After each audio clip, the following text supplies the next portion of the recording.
I stared at the first-class tickets to Venice in my hands, wondering if I was making the biggest mistake of my life.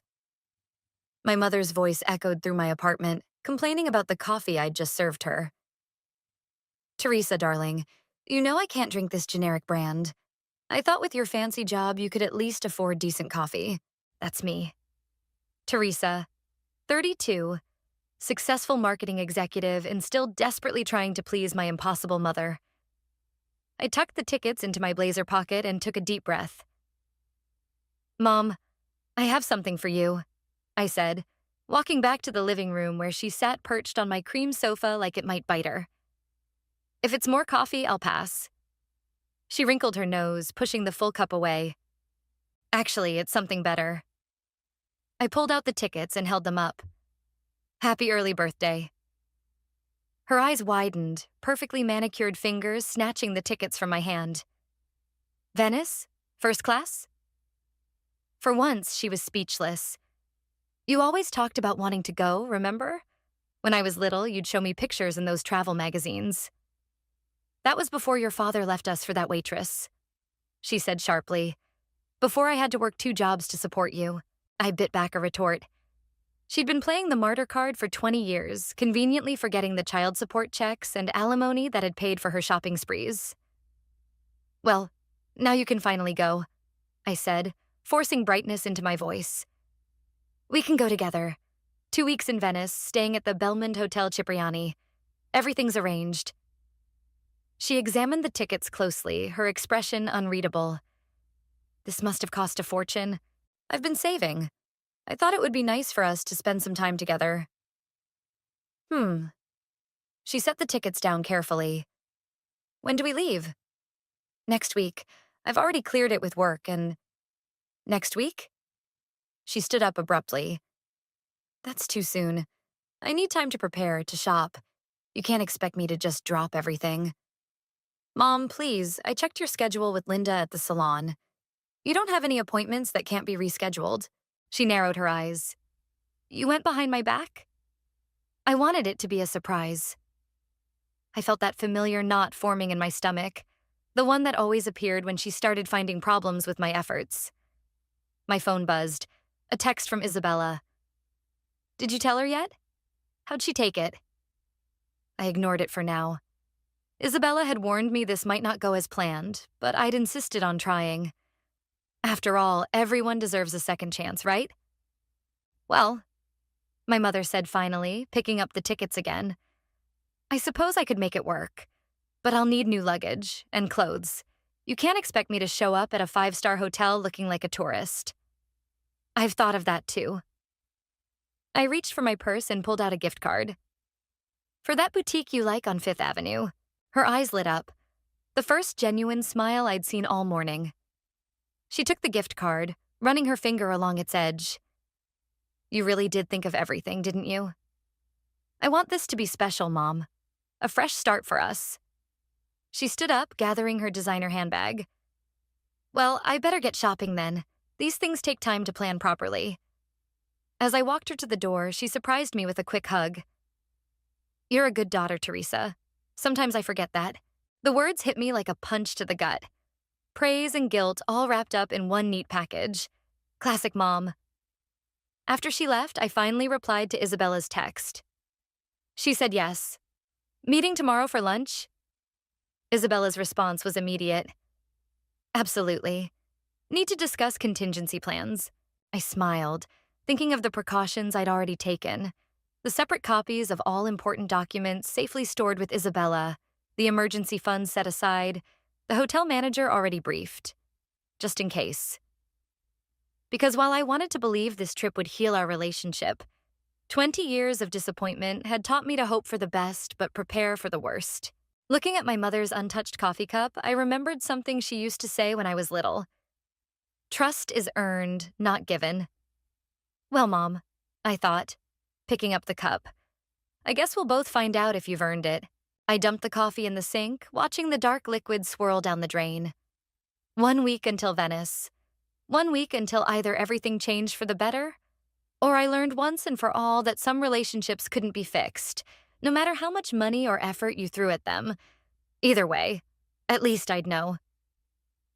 Final boarding call for Flight 789 to Venice Marco Polo Airport. I checked my watch again, pacing near the gate. My mother was 20 minutes late, and my calls kept going straight to voicemail. A cold feeling crept into my stomach, but I pushed it away. She wouldn't. She couldn't. Miss? The gate agent caught my attention. We need to close the doors. Please, just 5 more minutes. My mother... I'm sorry, but we can't delay the flight. Swallowing hard, I handed over my boarding pass. As I walked down the jet bridge, I sent one last text. Mom, I'm boarding. Please tell me you're already on the plane. The first-class cabin was half empty. I scanned the seats, hoping to see her familiar blonde head, but she wasn't there. A flight attendant approached with a sympathetic smile. Can I help you find someone? My mother. We're traveling together. She should be in 2A. The attendant checked her tablet. I'm sorry, but no one has checked in for that seat. My hands started shaking as I sank into my seat. This wasn't happening. I pulled out my phone one last time before the doors closed, dialing Isabella. Bella, she's not here. What? Did she miss the flight? I don't know. She's not answering her phone. Could you already on it? I'll check her house, call around. The flight attendant gestured for me to end the call. We'll figure this out, Isabella said quickly. Just try to rest during the flight. 8 hours later, I stumbled through Marco Polo Airport, exhausted and worried sick. That's when I saw her. My mother standing at the baggage claim, collecting her designer suitcase. Mom, I called out, relief flooding through me. What happened? Why didn't you... She turned, and for a split second, I caught a flash of something in her eyes. Guilt? Triumph? Before she bolted toward the exit. Mom, wait. I chased after her, dragging my carry-on. As I reached for my passport at the customs checkpoint, my blood ran cold. My travel wallet was missing. The one containing my passport, cash, and credit cards. No. I emptied my purse onto a nearby bench. Nothing. Through the glass doors, I watched helplessly as my mother jumped into a waiting taxi. Miss? A customs officer approached. Is everything all right? My mother, I couldn't even finish the sentence. My phone buzzed, a text from an unknown number. Darling, did you really think I'd let you play the hero? Venice was always my dream, not our dream. Don't worry, I'll put your money to good use. Consider it payback for all those years I sacrificed for you. Love, Mom. My legs gave out and I collapsed onto the bench. A young woman sitting nearby looked up from her book. Hey, are you okay? I shook my head, tears finally spilling over. My mother? She stole my passport and money. She's gone. Oh my God. The woman moved closer. I'm Presley. Let me help. We should talk to the police. The police? I laughed bitterly. In a foreign country? She's my mother. They'll never believe me. My phone buzzed again. Isabella. Teresa, your mom's house is empty. All her stuff is gone. What's happening? With trembling fingers, I typed, She took everything. The passport, the emergency cash. She planned this all along. Check your email. Isabella replied instantly. Remember Plan B? I pulled up my email, and there it was. A folder labeled Venice Emergency. Inside were scans of my passport, copies of police reports I'd filed months ago documenting my mother's previous attempts at financial fraud, and contact information for Zachary, the hotel manager I'd briefed about potential issues. Presley was still sitting beside me, her face concerned. Look, she said, I'm staying at the Bellman, too. Let me help you get there, and we can figure this out. My phone buzzed one more time. Isabella again. Already called the hotel. Zachary's expecting her. Remember what we discussed? Let her think she's won. The higher she climbs, the harder she'll fall. I took a deep breath, wiping away my tears. Thank you, I said to Presley. I'd appreciate that ride. As we walked to the taxi stand, I thought about my mother's text. Payback, she'd said. Well, Mom, I thought, you're not the only one who knows how to play the long game. You taught me well. Maybe too well. The Belmond Hotel Cipriani, please. I told the driver, my voice steady now. Let her think she'd won. Let her enjoy her moment of triumph. Because what my mother didn't know was that her perfect plan had just triggered an avalanche she'd never see coming. The water taxi cut through Venice's Grand Canal, but I barely noticed the stunning architecture surrounding us. Presley sat beside me, already proving herself invaluable by lending me her phone charger and helping me contact the US Embassy. So your mom's been planning this for months? She asked, shaking her head in disbelief. Looks that way. The desk clerk at her building said she'd been slowly moving things out for weeks. My phone rang. Isabella again. I put her on speaker. Teresa, I've got news. Your mother tried to use your credit card at Gucci 10 minutes ago, the one we left active. Perfect. I managed a small smile. Is everything in place at the hotel? Zachary's got it all under control. He said she checked in an hour ago, using your reservation. She's in for quite a surprise when she tries to charge anything to the room. Presley leaned forward. Wait, you knew this might happen? Let's just say my mother has a history. I showed her the folder on my phone. These are records of her previous incidents. The time she emptied my college fund, the jewelry she borrowed and sold, the credit cards she opened in my name. That's horrible, Presley said. Why didn't you press charges? Because she's my mother, and because I was stupid enough to keep believing she'd change. The water taxi pulled up to the Bellman's private dock. Zachary was already waiting there, his tall figure impossible to miss in his impeccable suit. Miss Teresa, he said, helping me onto the dock. We've been expecting you. Your mother seems quite comfortable in the presidential suite. The presidential suite? I raised an eyebrow. I booked the Garden View room. She insisted on an upgrade. Attempted to charge it to your card, naturally. He smiled thinly. We declined, but allowed her to stay there temporarily. We thought you might want to surprise her. My phone buzzed with another text from my mother. The view from up here is divine, darling. You should see how the sunset hits the water. Oh, wait, you can't. I showed the text to Zachary, who shook his head in disapproval. We have security footage of her arrival, he said, and of her attempting to use your cards. The police have been notified, but they're waiting for your signal before approaching. Presley touched my arm. I have to check in, but my room is on the 3rd floor if you need anything. Room 312.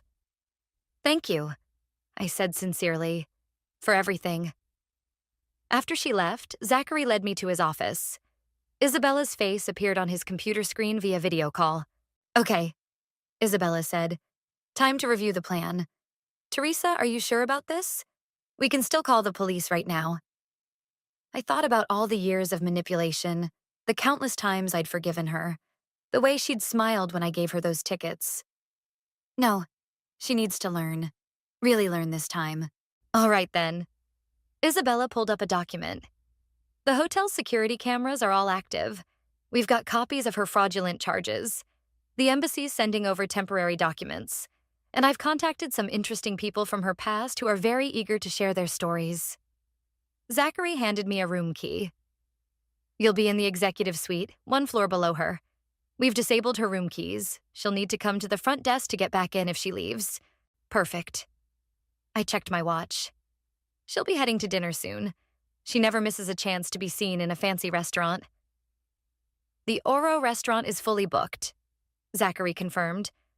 But mysteriously, there's one table available, right in the center of the room. Isabella's voice turned serious. Teresa, remember, let her dig herself deeper. Let her think she's untouchable. The higher she climbs, the harder she'll fall. I finished. I remember. A knock at the office door made us all jump. Presley poked her head in. Sorry to interrupt, but I thought you should know.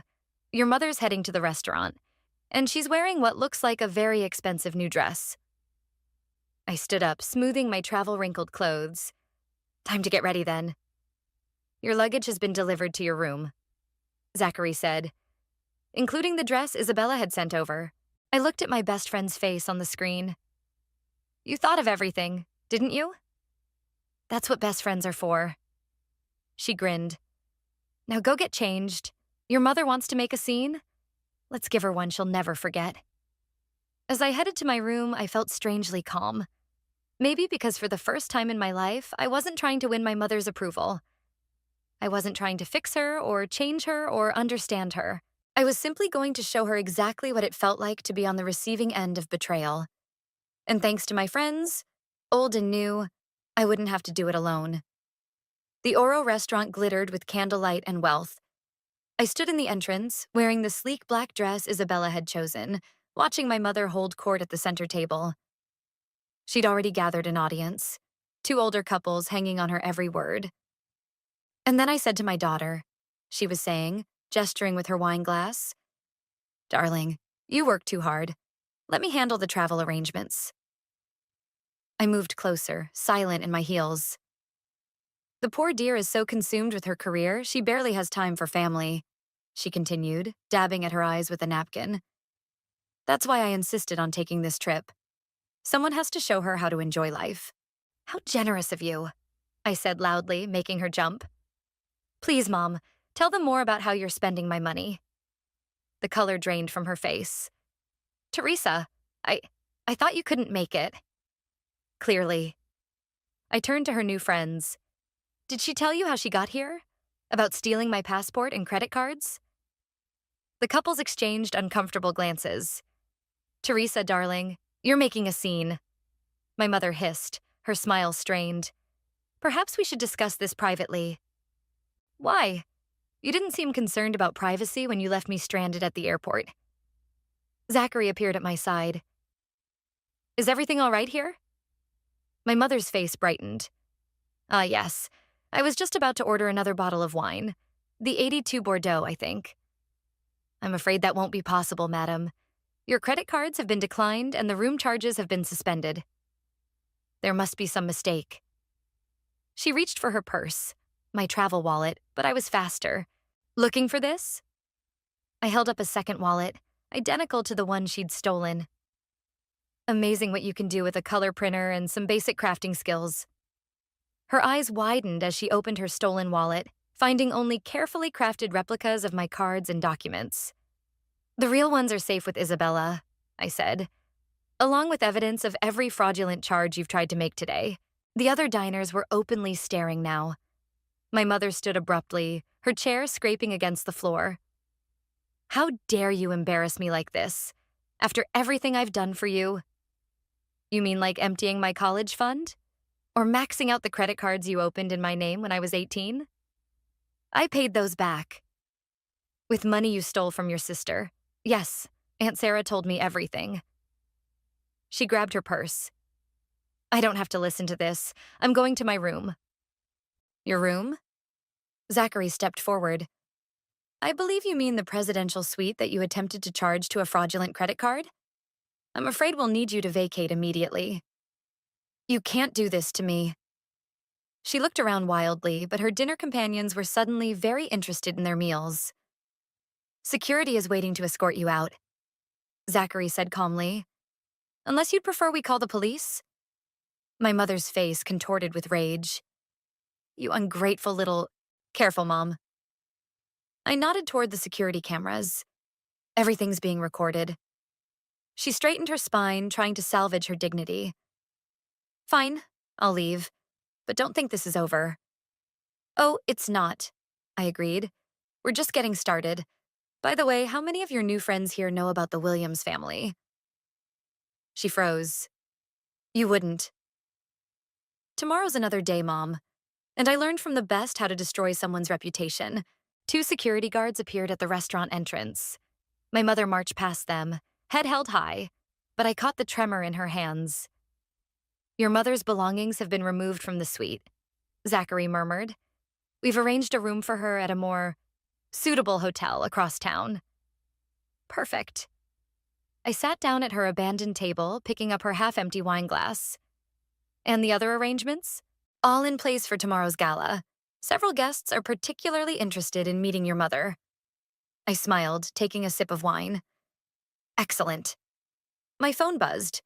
Isabella sending a video link. Security footage from the hotel lobby showed my mother trying to argue at the front desk, then being escorted out by security, her designer suitcases wheeled behind her. Sweet dreams, Mom, I whispered, raising the glass in a mock toast. Tomorrow's going to be a day you'll never forget. Across the restaurant, Presley caught my eye and gave me a thumbs up. Other diners were whispering, phones out, no doubt sharing the evening's drama on social media. Let them talk. Let the story spread. Because tomorrow, at the hotel's prestigious summer gala, they'd learn what my mother was really capable of. Not just from me, but from every person she'd ever betrayed. And this time, there would be nowhere left for her to run. The hotel's grand ballroom buzzed with Venice's elite, champagne flowing freely as string musicians played in the corner. I stood near the entrance with Presley, watching my mother work the room. Despite last night's humiliation, she'd managed to talk her way into the gala, dressed in what I recognized as my missing Valentino gown. Your mother's got nerve, I'll give her that, Presley whispered. Just wait. I checked my phone. Isabella, are we ready? Everyone's in position. Isabella's voice came through my earpiece. The Williams family just arrived. And guess who else showed up? Robert from the investment firm. My mother's former boss, the one whose signature she'd forged on company documents. Perfect. Ladies and gentlemen, Zachary's voice boomed through the speakers. Welcome to our annual summer gala. Right on cue, the massive screens around the ballroom lit up with security footage from yesterday. My mother attempting to use stolen credit cards, throwing a tantrum at the front desk, being escorted out. The crowd fell silent. My mother froze mid-conversation, her champagne glass slipping from her fingers and shattering on the marble floor. Some of you may recognize this woman, I said, stepping onto the small stage. Giselle, my mother, expert con artist, master manipulator, and tonight's guest of honor. Teresa, stop this immediately. She tried to march toward me, but 2 security guards blocked her path. Why stop? You always taught me to finish what I start. I gestured to the screens. And we're just getting started. Would anyone like to hear about the Williams Family Trust Fund? An elderly couple stepped forward, the Williams looking exactly as their photos showed. She convinced our grandson to invest his entire inheritance in a fake company, Mrs. Williams said, her voice shaking with anger. He was only 19. That's a lie, my mother shouted. Teresa, how dare you arrange this circus? Is it a lie, Giselle? A man in an expensive suit emerged from the crowd. Robert, looking older but just as intimidating as I remembered. Like the documents you forged with my signature? The ones that lost my clients millions? The whispers grew louder. My mother's face had gone chalk white. Or perhaps, I continued, we should ask Linda about the charity fundraiser money that mysteriously disappeared. Linda, a woman in her 60s, stepped forward. $300,000 meant for children's cancer research. Gone. This is ridiculous, my mother sputtered. These people are all lying. Teresa is trying to ruin me because she's jealous of my success. Success? I laughed. Let's talk about success, Mom. Show them the accounts, Isabella. The screens changed to display bank statements, credit card bills, loan documents, all showing a pattern of theft and fraud spanning decades. Your success was built on stealing from others, including your own daughter. I turned to the crowd. She emptied my college fund when I was 17, opened credit cards in my name, and just yesterday she stole my passport and tried to strand me at the airport. You ungrateful little... She lunged forward, but the guards held firm. Ungrateful? A new voice rang out. Aunt Sarah emerged from the crowd. Like you were ungrateful when our parents left me the house? When you forged my signature to take out a second mortgage? My mother's carefully constructed facade began to crack. Sarah, please. The police are waiting outside, Zachary announced, along with representatives from 3 different banks' fraud departments. You can't prove anything, my mother said desperately, but her voice wavered. Actually, we can. I nodded to Isabella, who had just entered the ballroom. Every document, every fraud, every lie. We have proof of all of it. And thanks to your performance tonight, we have dozens of witnesses. The crowd had formed a circle around my mother, their faces showing disgust and recognition as they connected her to various scams and schemes they'd heard about. "This isn't over," she hissed, but the threat sounded hollow. "You're right, Mom. It's not over. It's just beginning. The police want to talk to you about identity theft. The banks want to discuss fraud. And I'm sure all these lovely people have their own questions." As the police entered the ballroom, my mother did something I'd never seen before. She began to cry. Not her usual calculated tears, but genuine, messy sobs. "Teresa, please. I'm your mother. Yes, you are. And you taught me everything I know about revenge." I turned away as the police approached her, including how to serve it cold. The crowd parted as they led her out, her mascara running, my stolen dress dragging on the floor. Years of carefully crafted lies and manipulation, unraveling in a single night. Isabella hugged me tightly. "You okay?" I watched my mother's retreating figure, feeling nothing but a profound sense of relief. "I'm free," I said simply. "For the first time in my life, I'm actually free." The morning after the gala, I sat in Zachary's office with Isabella, Presley, and a growing group of my mother's victims. The Williams family brought coffee and pastries. Linda from the Charity Foundation had files stretching back 15 years. Aunt Sarah clutched a stack of forged documents. "The police found her trying to book a flight to Switzerland," Isabella announced, hanging up her phone. "Using another stolen credit card, of course." "Some people never learn," Aunt Sarah sighed, spreading her papers across the desk. "Look at this. She even forged Mom's signature on her will, a week before she died." Linda leaned forward. "That matches her pattern. She targeted my foundation right after my husband passed away. She knew I'd be too grief-stricken to notice the missing funds. She waited until our grandson was dealing with a bad breakup," Mrs. Williams added. She always struck when people were vulnerable. My phone buzzed, a call from an unknown number. I put it on speaker. "Teresa?" My mother's voice, smaller than I'd ever heard it. "They're keeping me at the station. You have to help me." "Like you helped me at the airport?" "That was different. I'm your mother. You can't let them do this to me." Aunt Sarah grabbed the phone. "Giselle, you remember that summer house you convinced Dad to sign over to you? The police found some interesting documents in the safe there." Silence then. "Sarah, what are you doing there?" "Having a lovely chat with your other victims. Did you really think Teresa was the only one you hurt?" "You don't understand," my mother pleaded. "I had no choice. After Richard left me—" "Stop." I took the phone back. "Dad left because he caught you embezzling from his company. He didn't abandon us. You drove him away." "That's not true." "I talked to him last night, Mom. For the first time in 20 years. Want to know what he said?" More silence. "He told me about the money you stole, the clients you defrauded. He tried to protect me by taking the blame, letting me think he was the bad guy who abandoned us." "Teresa, please. The police have his statement now, along with statements from everyone else in this room. Do you want to know how many people came forward after the gala? How many lives you destroyed?" A choked sob came through the speaker. "I can explain everything." "Save it for your lawyer." I ended the call. Mrs. Williams touched my hand gently. "You're nothing like her, dear." Standing up to her took real courage. "She's right," Presley said. "I've only known you a few days, but I've seen how different you are from her." Isabella pulled up something on her laptop. "Speaking of differences, you should see this." She turned the screen to show a news website. The headline read, "International con artist exposed at Venice Hotel Gala. Decades of fraud uncovered." "It's going viral," Isabella said. "People are coming forward from all over. That charity scam in Paris? The real estate fraud in London? All her. The detective wants to meet with everyone," Zachary added, entering with fresh coffee. "They're building a case for international fraud charges." Linda stood up, straightening her jacket. "Well, I for one am ready to tell them everything.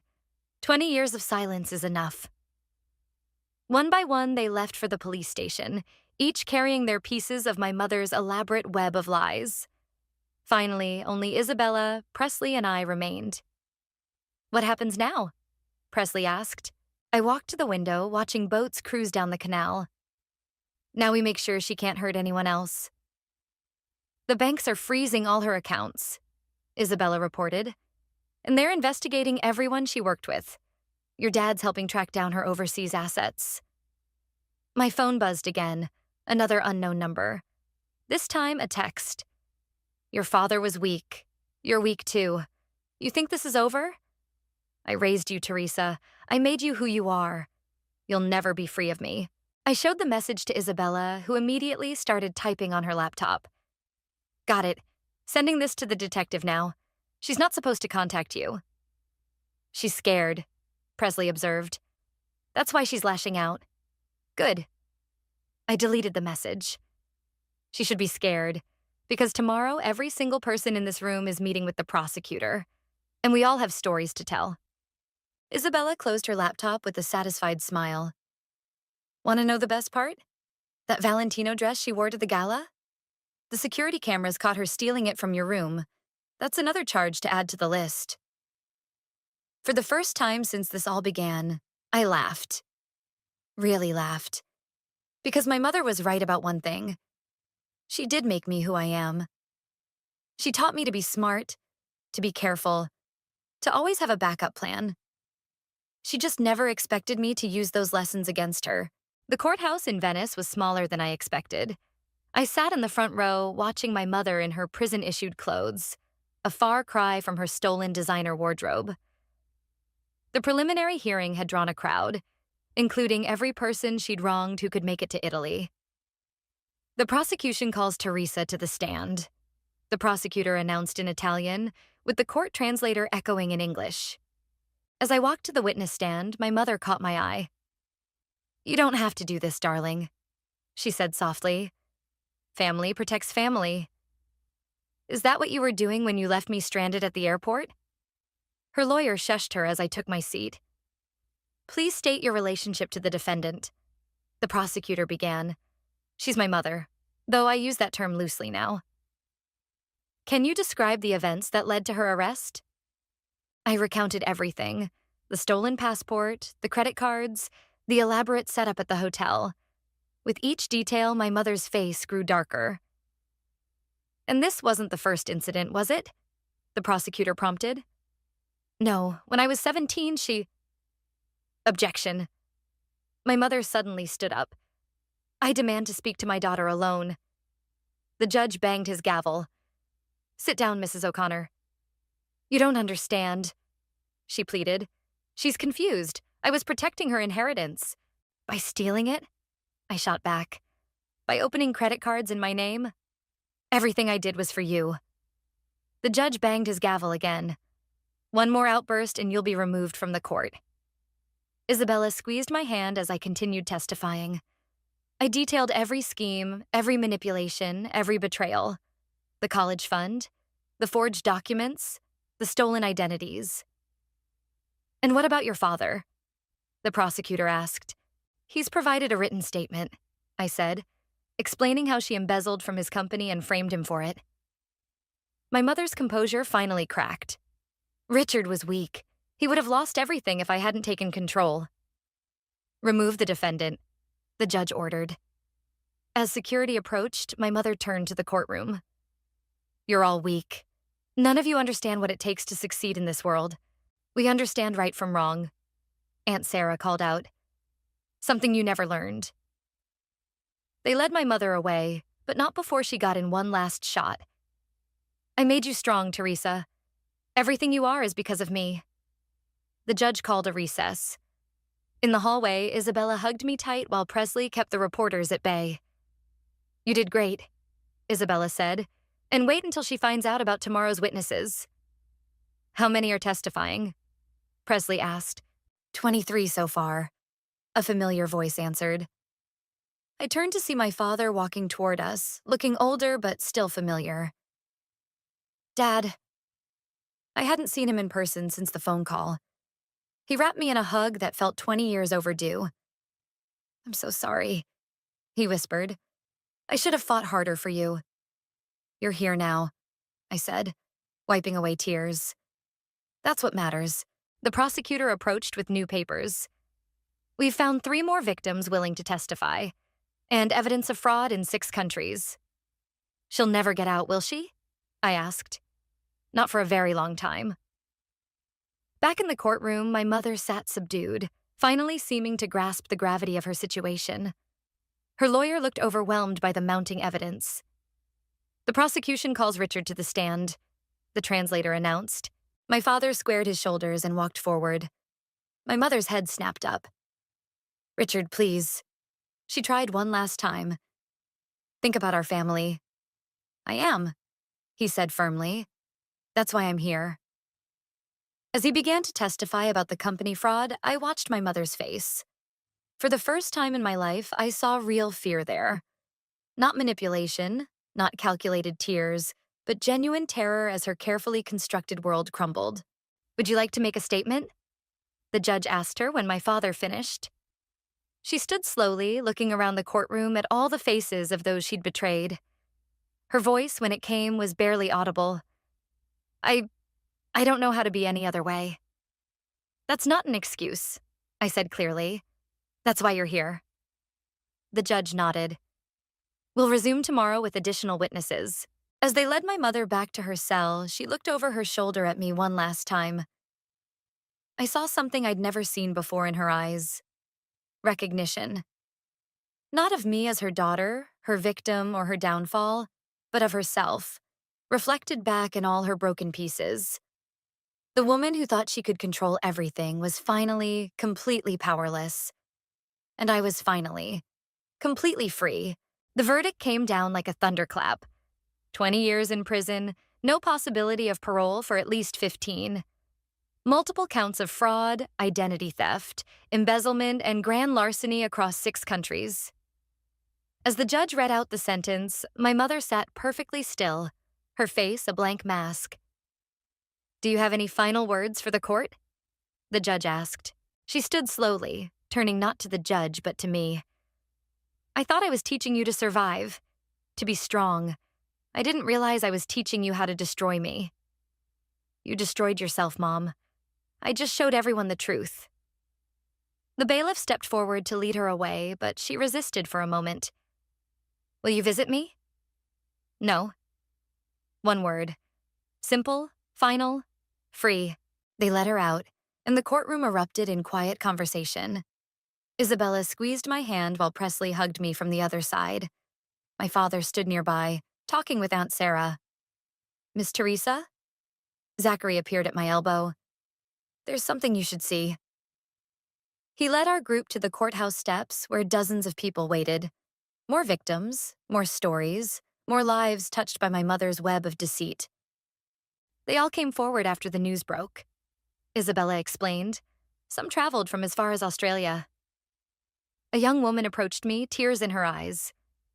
Thank you, she said. My grandmother lost everything to your mother's investment scam. Now we can finally get closure. One by one, they shared their stories.